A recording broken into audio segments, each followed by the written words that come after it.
नमस्कार दोस्तों, मेरा नाम है आकाश और आज हम लोग बात करेंगे यूएस के ड्राइविंग लाइसेंस के बारे में। क्या है इसका प्रोसीजर, कितनी फ़ीस लगती है, कौन कौन से डॉक्यूमेंट्स लगते हैं, इन सारे सवालों का जवाब ढूंढेंगे हम लोग आज इस वीडियो में। तो चलिए वीडियो की शुरुआत करते हैं। ओके, तो हमेशा की तरह मैं जितने भी पॉइंट्स के बारे में बात करूंगा मैं उनको डिस्क्रिप्शन बॉक्स में एज ए टाइम स्टैम्प बना के डाल दूंगा। तो इन केस अगर आपको कोई पॉइंट जल्दी से देखना है तो आप वीडियो स्किप करके आप डायरेक्टली उस पॉइंट पे जाके वो पॉइंट को देख सकते हैं। ओके, तो पहला पॉइंट जिसके बारे में बात करना चाहता हूँ वो है डॉक्यूमेंट्स। क्या क्या डॉक्यूमेंट्स रिक्वायर्ड होते हैं। तो बेसिकली हर स्टेट की एक अलग रिक्वायरमेंट होती है documents when it comes to documents. ठीक है, आप बेटर रहेगा कि आप उस स्टेट की वेबसाइट पे जाके देख लीजिए कि क्या क्या एक्सेप्टेबल डॉक्यूमेंट्स हैं। बेसिकली मैं आपको एक जनरल आइडिया दे दूं, दो टाइप के डॉक्यूमेंट्स ऑलवेज रिक्वायर्ड होते हैं, तो इट्स बेस्ट कि आप उनको पहले गैदर कर लें। तो जो दो टाइप के डॉक्यूमेंट्स हैं वो है प्रूफ ऑफ रेजिडेंसी और प्रूफ ऑफ आइडेंटिटी। ठीक है, तो पहले बात कर लेते हैं प्रूफ ऑफ आइडेंटिटी। तो प्रूफ ऑफ आइडेंटिटी के नाम पे आप अपना फॉरेन पासपोर्ट यूज़ कर सकते हैं अलॉन्ग विथ I-94 या I-20, और अगर आपके पास ग्रीन कार्ड है तो वेल एंड बेस्ट है। ठीक है, तो वैसे तो बहुत सारे एक्सेप्टेबल डॉक्यूमेंट्स हैं, ये मैंने आपको कुछ बताए, कुछ गिने चुने बताए। ठीक है, तो नेक्स्ट है प्रूफ ऑफ रेजिडेंसी। तो प्रूफ ऑफ रेजिडेंसी के नाम पे आप बैंक स्टेटमेंट यूज़ कर सकते हैं, आप या फिर अपना यूटिलिटी बिल यूज़ कर सकते हैं। यूटिलिटी बिल मतलब अगर आपके नाम पे किसी भी प्रकार का बिल आता है जैसे इलेक्ट्रिसिटी या वाटर या फ़ोन बिल, तो आप उसको यूज़ कर सकते हैं। या आप अपना रेंट और लीज़ एग्रीमेंट भी यूज़ कर सकते हैं। अगर आपने कहीं लीज़ पे या फिर रेंट पे अपार्टमेंट ले रखा है तो आप उसके पेपर वर्क लगा सकते हैं, वो भी as a proof of residency काम करता है। ठीक है, तो ये बेसिकली दो टाइप के डॉक्यूमेंट होते हैं जो कि जनरल रिक्वायर्ड होते हैं। किसी किसी स्टेट में सोशल सिक्योरिटी रिक्वायर्ड होता है, किसी किसी में नहीं होता है, तो it varies from state to state. Okay, तो नेक्स्ट टाइप जिसके बारे में बात करना चाहता हूँ वो है प्रोसीजर। ठीक है, अब आपने सारे डॉक्यूमेंट्स इकट्ठा कर लिए, अब आपको तैयारी करनी है नॉलेज टेस्ट की। ओके, तो नॉलेज टेस्ट बेसिकली एक टेस्ट होता है जिसमें ट्रैफिक से रिलेटेड, रोड से रिलेटेड बहुत सारे क्वेश्चंस पूछे जाते हैं। ऑरेगन में 35 क्वेश्चंस हैं, कुछ कुछ स्टेट्स में 25 भी हैं, कुछ कुछ स्टेट्स में 40 भी हैं, depending upon state to state. और ऑरेगन में आप 5 क्वेश्चंस गलत कर सकते हैं, तो आपको एटलीस्ट 30 आपको राइट आंसर करने होते हैं। तो इसके लिए आपको DMV के ऑफिस जाना होता है और वहाँ पे नॉलेज टेस्ट लेना होता है। और नॉलेज टेस्ट के $7 लगते हैं। और हाँ, फिर आपको नॉलेज टेस्ट पास करना होता है और वो आपको एक मशीन अलॉट कर देते हैं। वो ATM जैसी दिखती हुई मशीन होती है और उसमें वही क्वेश्चंस आते रहते हैं और उसमें KBC की तरह एकदम 4 ऑप्शन होते हैं, आपको सही ऑप्शन पे क्लिक करना होता है, बिल्कुल एकदम KBC वाली कौन बने करोड़पति वाली फीलिंग आती है। और आपको उसमें सही आंसर देने होते हैं। और हाँ, और one more thing, please knowledge test को सीरियसली लीजिए।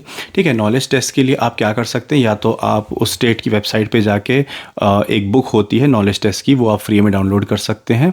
और उसमें क्या कहते हैं, फ्रॉम ज़ीरो टू सब कुछ सिखाते हैं, फ्रॉम ज़ीरो से लेके ऑल द वे, मतलब सारे रूल्स उसमें जो भी क्वेश्चन आंसर आपके नॉलेज टेस्ट में आएंगे उन सब के बारे में एक अच्छे से डिस्क्रिप्टिव वे में बताया जाता है। ठीक है, और अगर आपको लैपटॉप से पढ़ना अच्छा नहीं लगता है तो आप किसी भी नियरेस्ट DMV जाके वहाँ पे उनकी नॉलेज टेस्ट की एक बुक ले सकते हैं, टोटल फ्री होती है। आप वहाँ पे जाइए और सीधे उसको उठा लीजिए और क्या कहते हैं आप फिर उससे तैयारी करिए। Once you pass the knowledge test, जब आप नॉलेज टेस्ट पास कर देते हैं तो फिर वो आपको एक इंस्ट्रक्शन परमिट बना के दे देते हैं। हाँ, मतलब इंस्ट्रक्शन परमिट बनाने से पहले वो आपकी फ़ोटो खींचेंगे, आपकी आईसाइट चेक करेंगे, और फिर जैसा भी होएगा वो आपको एक इंस्ट्रक्शन परमिट बना के दे देंगे जो कि ऐसा दिखता है। ये मेरा इंस्ट्रक्शन परमिट है, बहुत पहले मेरे को मिला था, अब तो एक्सपायर भी हो गया। ठीक है, तो वो इंस्ट्रक्शन परमिट आपको एक तरीके से ये राइट देता है कि अब आप गाड़ी चला सकते हैं, but with an adult supervision. आप अकेले गाड़ी अभी भी नहीं चला सकते हैं, आपको ड्राइविंग लाइसेंस अभी भी नहीं मिला है, आप एक अडल्ट के सुपरविजन में गाड़ी चला सकते हैं। और अडल्ट सुपरविजन का मतलब जो आपके साथ अडल्ट होएगा वो 21 ईयर्स से अबव होना चाहिए और उसके पास एक वैलिड ड्राइविंग लाइसेंस होना चाहिए और वो आपके साथ हमेशा ऑलवेज प्रेजेंट होना चाहिए कार में। ठीक है, उसके प्रेजेंस में आप गाड़ी चला सकते हो और प्रैक्टिस कर सकते हो।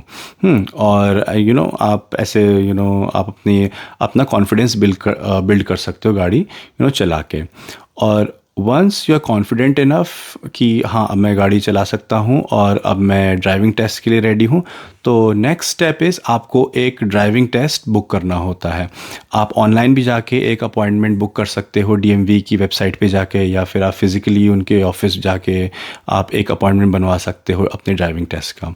ठीक है, once you have the driving test appointment, आपको उस दिन अपनी गाड़ी लेके जानी होती है और उस गाड़ी का प्रूफ ऑफ इंश्योरेंस होना चाहिए आपके पास। और कुछ कुछ स्टेट्स में यदि अगर आपके पास खुद की कार नहीं है तो DMV खुद एक रेंटल कार देती है, बट ये हर स्टेट में एप्लीकेबल नहीं है। कुछ कुछ स्टेट्स देते हैं, फ़िलहाल ऑरेगन नहीं देता है, लेकिन मैंने सुना है कि कुछ स्टेट्स देते हैं। तो आप अगेन अपने स्टेट के हिसाब से देख लीजिएगा। ठीक है, नॉलेज, हाँ ठीक है। फिर ड्राइविंग टेस्ट में क्या होता है, आपको अपनी कार लेके जानी होती है और एक इंस्ट्रक्टर आता है, आपसे बहुत सारे बेसिक ऑपरेशंस करवाता है कि हॉर्न बजा के दिखाइए, लेफ़्ट का इंडिकेटर दीजिए, राइट का इंडिकेटर दीजिए। वो मेक श्योर करता है कि गाड़ी एकदम सही कंडीशन में है, रोड पे निकालने लायक है, सेफ़ है। हाँ, अब ब्रेक लगाइए, पीछे की देखता है कि लाइट जल रही है कि नहीं, आगे की लाइट जलाइए, वाइपर जलाइए, ब्लिंक, हाँ वो हैज़र्ड लाइट जलाइए, वो पूरा मेक श्योर करता है। ठीक है, वंस ही सेटिस्फाइड वो आपको, हाँ वो गाड़ी के अंदर आ जाएगा। फिर वो आपको इंस्ट्रक्शंस देगा और जैसे जैसे इंस्ट्रक्शंस वो देगा वैसे ही वैसे आपको गाड़ी चलानी है। वो कहेगा राइट तो राइट मुड़िए, लेफ़्ट तो लेफ़्ट, हाँ, और कहेगा लेन चेंज करिए तो आपको लेन चेंज करनी है। और फिर वो आपसे कहेगा पार्किंग, मतलब पैरेलल पार्क करिए या फिर बैक करिए। ठीक है, डिपेंडिंग अपॉन वो क्या क्या आपसे पूछता है, आपको वैसे उसकी मतलब सारे इंस्ट्रक्शंस फॉलो करने हैं। और फिर वो आपको अगेन पूरा एक एक राउंड लगवा के आपको फिर से आपको DMV की पार्किंग में ले आएगा। फिर वो आपको अपना बताएगा कि किस किस पॉइंट पे मैंने आपके किस किस जगह आपने गलती करी है, आपने लेन चेंज करने में बहुत जल्दी लेन चेंज कर दी, या फिर आपने अपने मिरर्स नहीं देखे, या फिर आपने स्पीड को वायलेट किया। वो डिपेंडिंग अपॉन जो भी उसने ऑब्ज़र्व किया वो आपको एक रिज़ल्ट देता है। ठीक है, और अगर आप पास हो जाते हो तो उसी वक्त आपको एक ड्राइविंग लाइसेंस, एक टेम्परेरी वाला मिल जाता है, पेपर कटिंग, हाँ आपको मिल जाता है, ताकि आप तुरंत ड्राइविंग अपनी स्टार्ट कर सकें। और जो फिज़िकल वाला होता है वो करीब हफ्ते 10 दिन में आपके मेलिंग एड्रेस पे आ जाता है। और फिर बस मिल गया आपको ड्राइविंग लाइसेंस। तो ये प्रोसीजर होता है पूरा एक लाइसेंस लेने का। और अगेन ये ऑरेगन के लिए एप्लीकेबल है, और हर स्टेट के अपने थोड़े थोड़े हल्के फुल्के रूल्स थोड़े इधर उधर होते हैं, तो आप उसको देख लीजिएगा। ठीक है, तो चलिए इस वीडियो को आज यहीं ख़त्म करते हैं। अगर आपको इस वीडियो से नई जानकारी मिली हो या आपको थोड़ी भी हेल्प मिली हो तो please I highly suggest you to like, share and comment on this video and subscribe to this YouTube channel. मैं ऐसे ही बहुत सारे टॉपिक्स इस चैनल पे रेगुलरली अपलोड करता रहूँगा। और वीडियो यहाँ तक देखने का आप सबका बहुत बहुत धन्यवाद, and I highly appreciate your time. Thank you so much.